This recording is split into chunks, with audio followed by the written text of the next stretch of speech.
शुरुआत करेंगे बुलेटिन की बड़ी खबर के साथ। मध्य प्रदेश से चौंकाने वाली ये खबर सामने आई है। यहां 6 आदिवासी बाहुल्य जिलों के 1529 सरकारी स्कूल शिक्षकों के बिना संचालित हो रहे हैं। आप एक बार आंकड़ों पर ध्यान दीजिए, 100 या 200 नहीं बल्कि 1529 स्कूल शिक्षक विहीन है। बीजेपी विधायक यशपाल सिंह सिसोदिया ने ही विधानसभा में शिक्षकों के बिना चल रहे स्कूलों की स्थिति पर ध्यान आकर्षण प्रस्ताव लगाया था, जिस पर जवाब देते हुए स्कूल शिक्षा मंत्री ने बताया कि अलीराजपुर में 256, झाबुआ में 208, बड़वानी में 428, सीधी में 122, मंडला में 237, धार में 208 शालाएं शिक्षक विहीन है। मंत्री इंदर सिंह परमार ने जवाब के साथ ही पूर्व की कमलनाथ सरकार की तबादला नीति को इसका जिम्मेदार बताया। आरोप लगाया गया कि प्रदेश के स्कूलों की ये स्थिति तत्कालीन कमलनाथ सरकार की तबादला नीति की वजह से हुई। इस पूरे मामले में सियासत शुरू हो गई है। पूर्व मंत्री पीसी शर्मा ने स्कूल शिक्षा मंत्री पर सही जानकारी नहीं देने का आरोप लगाया। उन्होंने कहा कि हमारी सरकार के समय नहीं बल्कि बीजेपी सरकार में स्कूल शिक्षक विहीन हुए हैं। आदिवासी अंचल में वैक्यूम हो गया और कई शिक्षक आने के कारण से विद्यार्थी शिक्षक विहीन हो गए। इसको लेकर के मेरा ध्यानाकर्षण था। उसमें जानकारी मिली कि 35,000 शिक्षकों के ट्रांसफर 15 महीने में औसतन 2,500 शिक्षक प्रति माह हुए हैं। कांग्रेस आदिवासियों की बात करती है। आदिवासी क्षेत्रों से ही शिक्षकों की इस प्रकार से चला जाना वास्तव में आदिवासी छात्रों के साथ अन्याय और अत्याचार। उनको जवाब इस बात का देना चाहिए कि आदिवासी और एससी के उनको स्कॉलरशिप नहीं मिल रही है पिछले 6 महीने से। इसकी जवाब देना चाहिए, उनको क्यों नहीं मिल रही स्कॉलरशिप। जो एंटाइटल्ड हैं उसकी बात कर नहीं रहे वो। और 34,000 शिक्षकों के पूरे वो हो गए, इंटरव्यू टेस्ट सब हो चुका है, लेकिन इसके ऑर्डर नहीं निकाल रही है सरकार, शिक्षा विभाग नहीं निकाल रहा। आदिवासियों का विकास का जितना काम कमलनाथ जी सरकार ने किया है उतना कोई नहीं कर सकता। और इसी पर ज्यादा जानकारी के साथ जी मीडिया संवाददाता भोपाल से प्रमोद शर्मा हमारे साथ जुड़ गए हैं। बड़ी आश्चर्यचकित कर देने वाली ये बात है प्रमोद की इतने स्कूल 1529 ऐसे स्कूल हैं जहां पर शिक्षक ही नहीं है। यहां पर बच्चों का भविष्य अंधकार में है, जिन्होंने यहां पर एडमिशन लिया होगा, यहां पर जा रहे होंगे पढ़ाई करने के लिए, लेकिन शिक्षक ही नहीं है।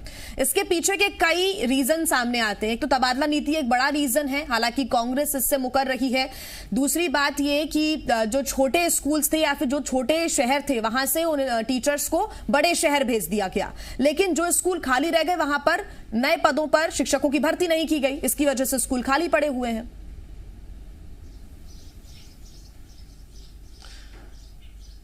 देखिए, बड़ी गौर करने वाली बात है और जो जवाब ध्यानाकर्षण में स्कूल शिक्षा मंत्री इंदर सिंह परमार ने दिया है वो चौंकाने वाला है।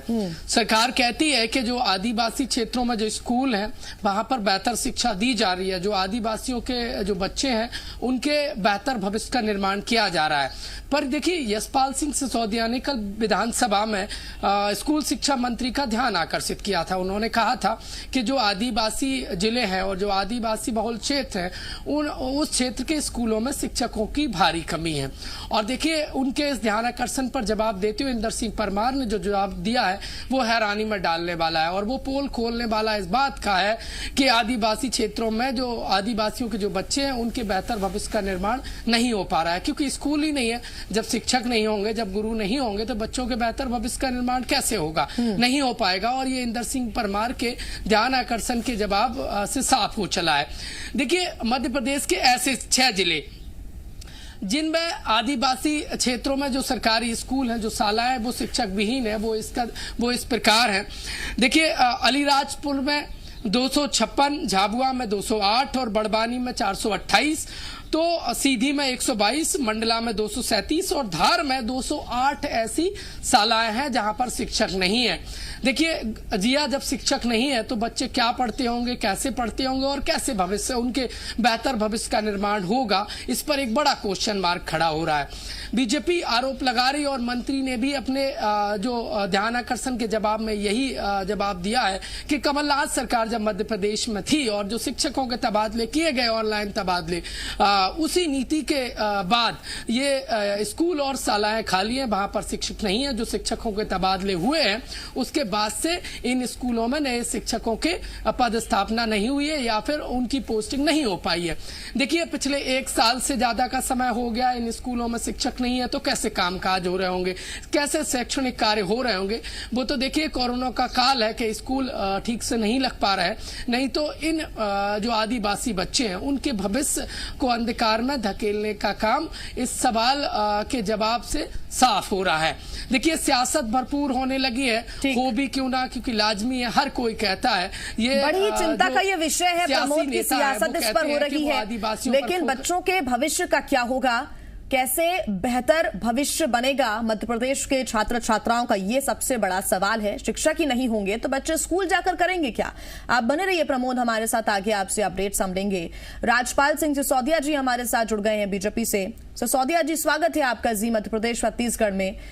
स्कूल पहुंच रहे बच्चों के लिए पढ़ाने के लिए शिक्षक नहीं है, ये खुद इंदर सिंह परमार ने सदन के अंदर पटल पर जवाब रखा है। और ऐसे 6 आदिवासी बाहुल्य इलाके हैं, जिले हैं, जहां पर बिना शिक्षकों के ही स्कूल संचालित हो रहा है। बड़ी चिंता की बात है सर ये तो। देखिए, सुदूर क्षेत्र में जो विद्यालय है, कई बार परिस्थितियां ऐसी बनती है वहां तक अप्रोचेस नहीं होने की वजह से शिक्षक लोग वहां जाकर काम करना नहीं चाहते हैं। कई बार ऐसी विपरीत परिस्थितियां बनती है कि वहाँ पोस्टिंग करने के बाद भी कई महीनों तक वो लोग जो है सुविधा भोगी होने की वजह से वहां जाके ज्वाइन करने का काम नहीं करते हैं। परंतु अब मध्य प्रदेश की सरकार में इस प्रकार से नहीं चलेगा। अब शिवराज सिंह चौहान जी की सरकार है, प्रत्येक विद्यालय में शिक्षक की सुनिश्चितता होने का काम होगा। हमने इस बजट के अंदर 24,000 नए शिक्षकों की भर्ती का प्रावधान करने का काम किया है।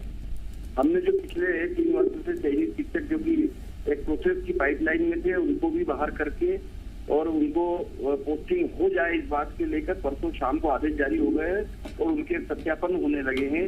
अब वे चयनित शिक्षक जो मध्य प्रदेश में पिछले विगत कांग्रेस सरकार के सभी लंबे समय से 18 महीने से जो इंतजार कर रहे थे अपने डॉक्यूमेंट्स के वेरिफिकेशन के और पोस्टिंग के, उनका मार्ग भी प्रशस्त करने का काम हमने मार्च के माह में अभी जो बजट आया उस बजट में 24,000 शिक्षकों की भर्ती का बजट में प्रावधान करके उनका मार्ग प्रशस्त करने का काम किया है। सिसोदिया जी, एक आंकड़ा कहता है कि 70,000 शिक्षकों के पद खाली हैं और ये तो वो स्कूलों की हम आपको आंकड़े बता रहे हैं जो कि शिक्षक विहीन है, जहां पर एक भी शिक्षक नहीं है। ऐसे 18,000 स्कूल हैं जहां पर 1 या 2 शिक्षक ही हैं, उनके भरोसे पूरा स्कूल चल रहा है। बड़ी दुविधा की बात है ये तो। मध्य प्रदेश सहित पूरे देश भर में जो शिक्षा व्यवस्था है उसमें छात्र संख्या के ऊपर शिक्षक की संख्या नियत करने का प्रावधान है। 20 छात्र के ऊपर 1 शिक्षक हो, ऐसा एक स्टैंडर्ड मापदंड है। और कई जगह छात्र की संख्या अगर 20 है तो वहाँ 1 शिक्षक रहेगा, 40 है तो वहाँ 2 रहेंगे। तो इस प्रकार का प्रावधान है। और ये जो हम बात कर रहे हैं बेसिकली ये बात कर रहे हैं वनवासी अंचल के उन विद्यालयों की जहाँ शिक्षक नहीं है। तो मैंने आपसे कहा कि वो सुपर अंचल में विद्यालय होते हैं जहाँ कहीं न कहीं सुविधाएं नहीं। तो सिसोदिया जी, इसके लिए कोई बैकअप प्लान होना चाहिए सरकार के पास। या तो शिक्षकों पे आप कार्रवाई कर सकते हैं, या तो उनके सामने कोई बेहतर योजना रख सकते हैं, या तो फिर स्कूलों के लिए कोई दूसरी कदम उठाएं उनके लिए जहां पर ये शिक्षक नहीं जाना चाहते। सुदूर इलाके हैं तो क्या हुआ, वहां के बच्चे क्या शिक्षा नहीं प्राप्त करेंगे?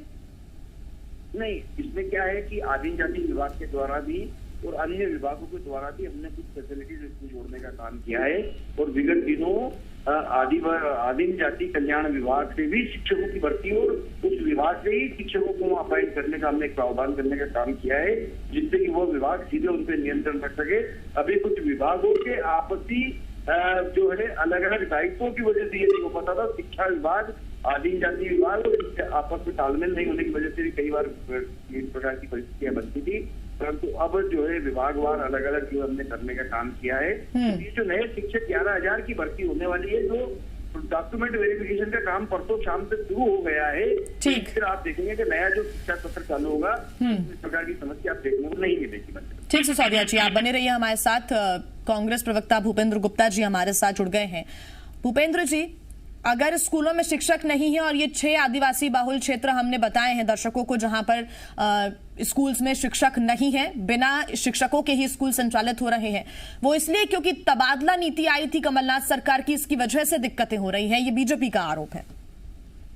देखिए, भारतीय जनता पार्टी में जो है विवेकहीनता का एक बड़ा साम्राज्य है। वहाँ पर पढ़ने लिखने वाले लोगों की कमी है, रट्टू तोतों की तरह आते हैं और बात करते हैं। इनसे पूछें, कमलनाथ जी की सरकार आने के पहले जो शिवराज सिंह की सरकार में 20,000 स्कूलों में शिक्षक नहीं थे, एक शिक्षक था बाकी जगह पर। ये परिस्थिति का कमलनाथ जी ने पैदा की थी। 15 साल से राज कर रहे हैं और बेशर्मी इतनी कि इन्हें शर्म ही नहीं आती इस तरह के वक्तव्य देने में। कमलनाथ जी ने क्या कर दिया 15 महीने में? उन्होंने कंप्यूटर से जो है ट्रांसफर किए, ऑनलाइन ट्रांसफर किए ताकि भ्रष्टाचार ना हो।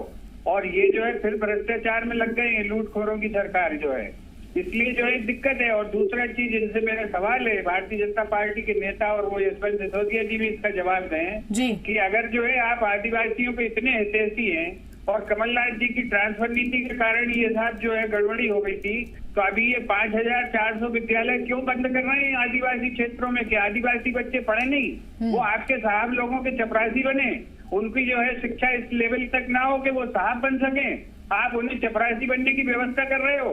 ये कौन कर रहा है? ये जवाब दें इसका कि इनकी सरकार क्यों 5,400 से ज्यादा विद्यालय बंद कर रही है। आज ये विद्यालय क्यों बंद किए जा रहे हैं और ये आदिवासी क्षेत्रों में क्यों बंद किए जा रहे हैं? आज आदिवासी क्षेत्रों में ना तो पोषण पहुंचने दिया, 15 साल में लोग मर रहे हैं वहाँ पर, पोषण आहार के कुपोषण से मर रहे हैं। देश में सबसे बदतर हालत है निकारागुआ, और जो है वहाँ से हमारी तुलना की जाती है हमारे देश की। और दूसरी चीज ये कि रोज नए नए दावे और रोज नई नई दुकानें लगा के अखबारों में अपनी फोटो छपवाते रहते हैं। ये तो निर्लज्जता है किसी भी सरकार की। इन्हें दया आनी चाहिए, एक मानवता के दृष्टिकोण से। वो दया भी नहीं आती जिन सरकारों को, वो इस तरह के बयान देते हैं तो बड़ी हैरानी होती है। बिल्कुल भूपेंद्र जी, बड़ी चिंता की ये बात है कि सियासत जरूर भरपूर इस पर हो रही है, लेकिन बच्चों के भविष्य का क्या होगा, इसके सवाल का जवाब सरकार को देना होगा। बहुत धन्यवाद आपका हमारे साथ जुड़ने के लिए। राजपाल जी, आपका भी बहुत धन्यवाद। प्रमोद शर्मा हमारे साथ जुड़े हुए थे ज्यादा जानकारी के साथ। प्रमोद, आपका भी बहुत धन्यवाद तमाम जानकारी के लिए। एक छोटे से ब्रेक के लिए रुकना होगा।